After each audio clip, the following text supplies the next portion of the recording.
Hello, my name is rosanamod, and welcome to the rosanamod podcast. Want to modify your life? That is corny, but I'm going to keep it in there.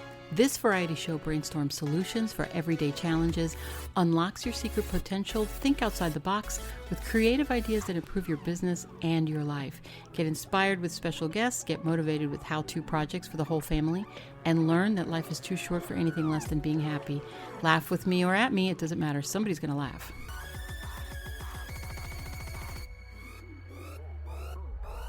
Welcome to the rosanamod Variety Pod. This is your vessel and host, rosanamod, aka rosanamod. We are at episode 115, 115.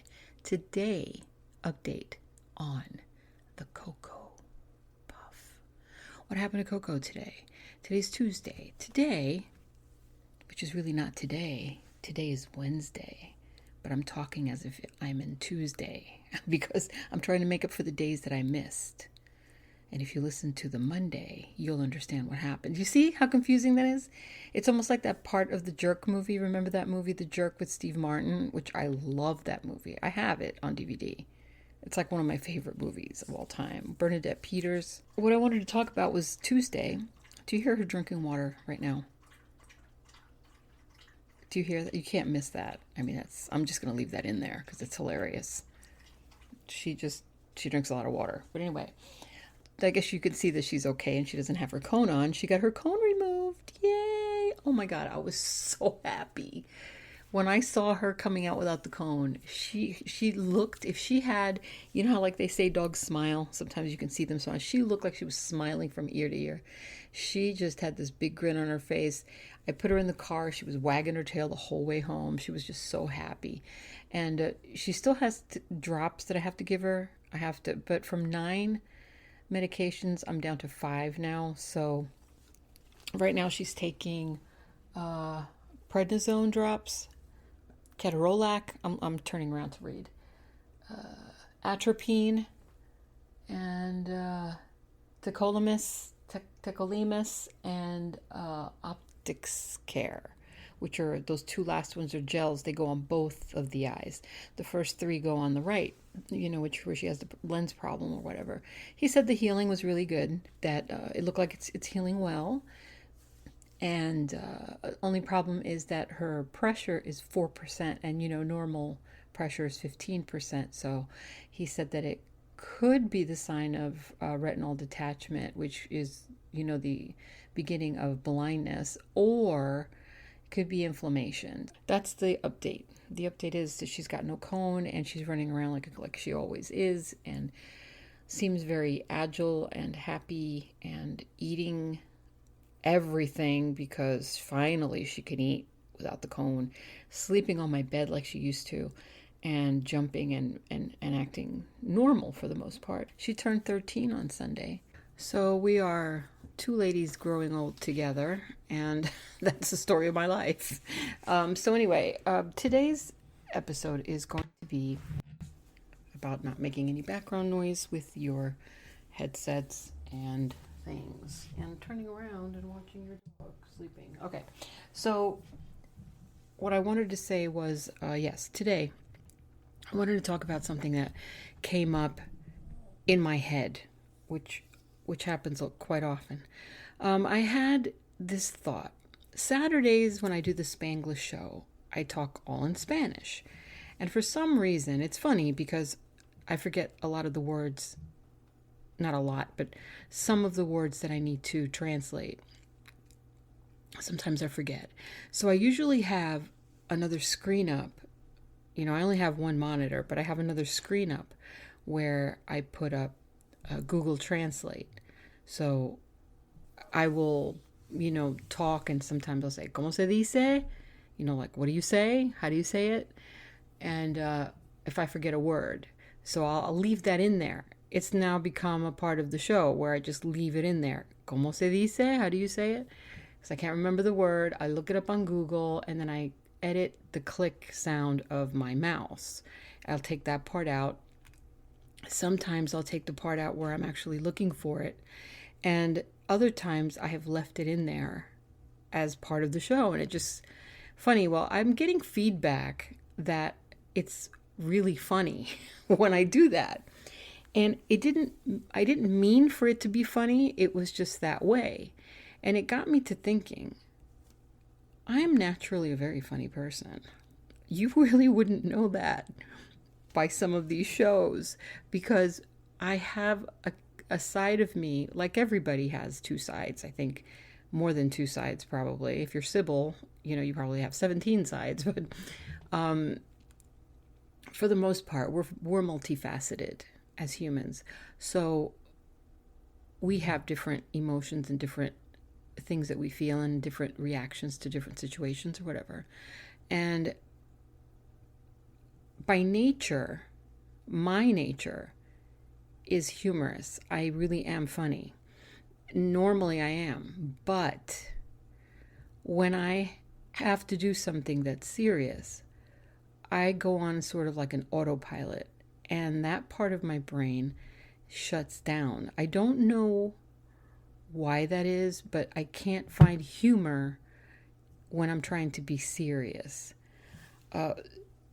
Sometimes it'll slip out, if I'm trying to alleviate the situation, like if I notice that maybe somebody's nervous, or if like I'm in a meeting or something and I notice that the other person is too serious and I want to liven up the mood a little, so I might say something or I might do something that's a little edgy, take a chance and see what happens.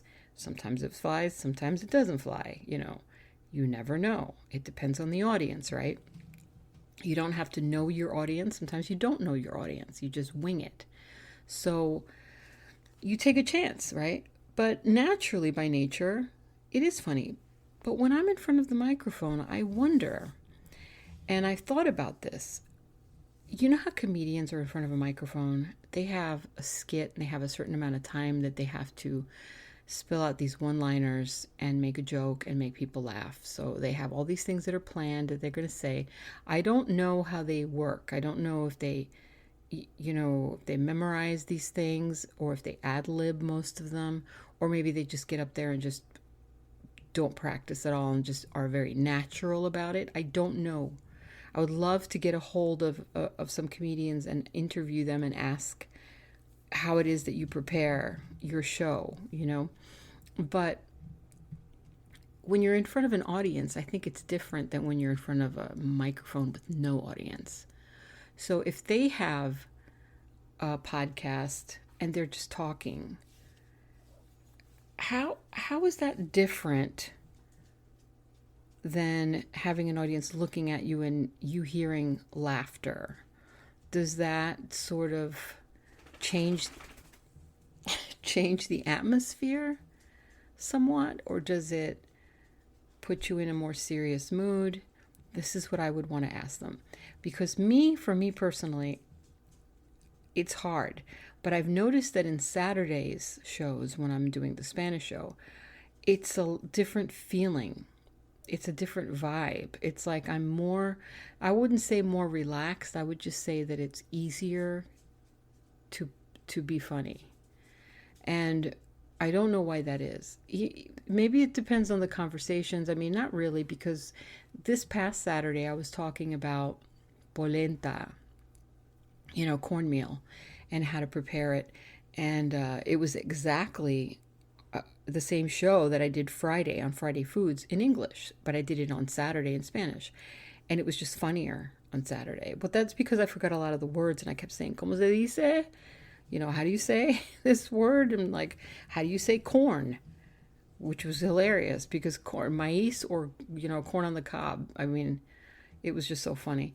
But so that would be the question here. That would be the conversation about podcasters. Do you find yourself being more serious because now you're a podcaster? Maybe when you're not in front of the mic, are you funnier in real life? Do people think that you're a funny person, but your shows are very serious and it doesn't sound like you? Are you being authentic? Do you think you are being genuine by not being funny? Do you force yourself to tell jokes, or do you force yourself to be funny in order to keep that character, alive, I guess, in you? Or are you a funny person who just wants to be serious and have a serious podcast? See, I think that all have, like I said before, different facets, and it doesn't really matter. I think as long as you're yourself and you're genuine, I think people can pick up on the real you. I think as humans we are very sensitive to or good intuition.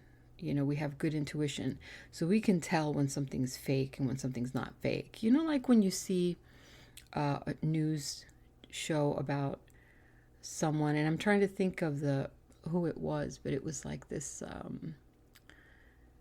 It was a murderer, and he had done it all the time.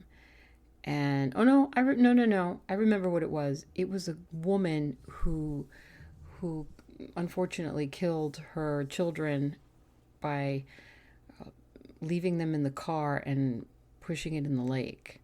And she had lied and said that the kids were, her car was carjacked and somebody took the car. But really, the truth was she pushed the car into the lake and she ran out because she's trying to be with her new boyfriend or something, and he didn't want kids. It was sad.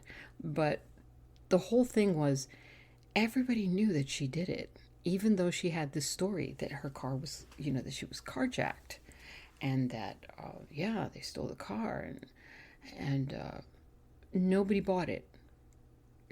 For some reason, even though I think she cried, it just looked fake.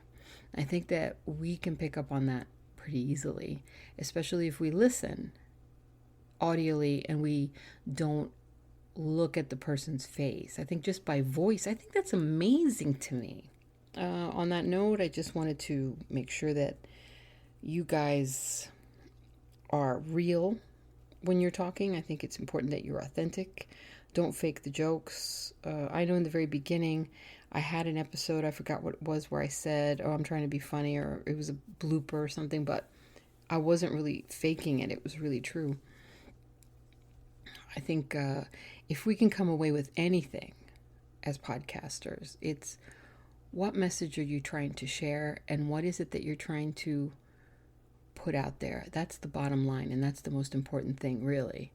And for me, it's really all about education. It's really all about teaching people something that they didn't know. I love it when I talk to someone in real life and they say to me, I never knew that. I didn't know that. That's the best feeling for me, because it's like I just injected information into this person's brain just by telling them something that they never knew before they met me. And now they know. And what are they going to do with that information? Are they going to share it with someone else? Is that person going to share it with someone else? It's like the most organic network there is. Or is that person going to actually be helped by this information? Will it save a life? It could possibly save a life. You really don't know.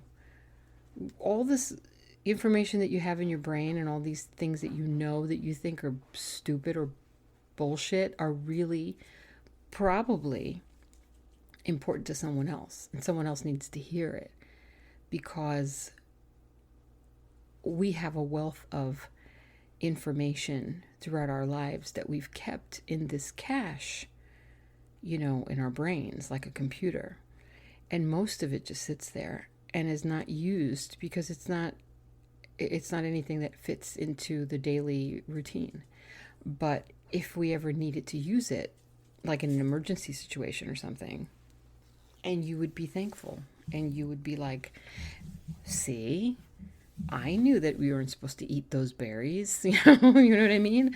Or I knew that leaf was was going to be poisonous and I shouldn't touch it. These stupid things that come into your memory after so many years that you don't watch, you don't listen to. I love that. I love that kind of stuff. So that's why I do it. And that's really why I do it. So it's hard to find humor in that. It's hard to be funny in that. I mean, even when I'm with my friends or when I'm just talking to them on the phone, there's always a place for seriousness, and there's always a place where we laugh. We laugh till we pee ourselves. I mean, we do. And a lot of those things that we talk about, we can't repeat. I can't repeat here as a podcaster because I don't want it to turn into that kind of a show. And that's the line that I draw. And the line that I draw is I don't want to throw F-bombs out there. I don't want to, sound like I normally do at home, where my mother keeps saying, oh my God, I wish you wouldn't curse so much. I don't want to be that person on a podcast show. I want everyone to be able to listen to me and to turn on and say, it's Rosanna. Oh, Rosanna's on. No, you can listen to her. You can listen. They don't have to shush the kids away, and tell them, no, you can't listen to this. This is no good. Why, Mommy? What's wrong with Rosanna? That's a terrible feeling.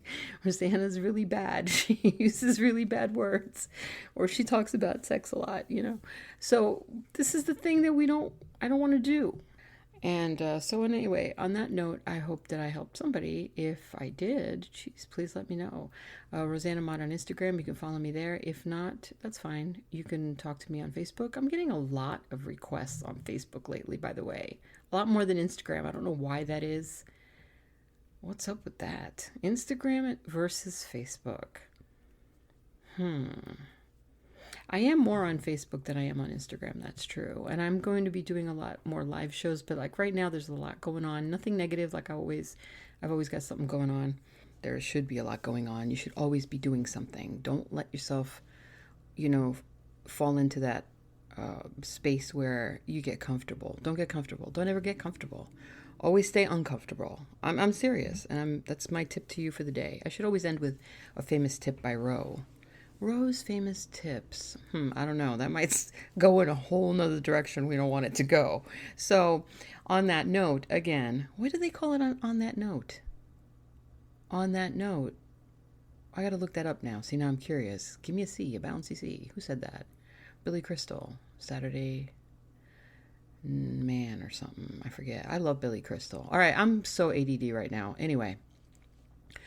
So if you are interested in being a podcaster, there are links below the show notes that'll take you to Buzzsprout, which is what I do. I love Buzzsprout. Also, if you want to support the show, there are also links below that you can click on to support the show. Patreon page is being made as we're speaking. By who? By me, because I work alone. I'm like a ninja, more like Leo the professional, the cleaner. I'm just kidding. And so do that. And also there are other links that are interesting there, like Amazon Handmade. If you're curious about what I make, I'm an artist, not just a podcaster. I'm a writer, go to my HubPages and read my articles. There you go. And from Coco and I just want to wish you a great day. Smile, be happy. It's your choice. God bless you. And what do we say?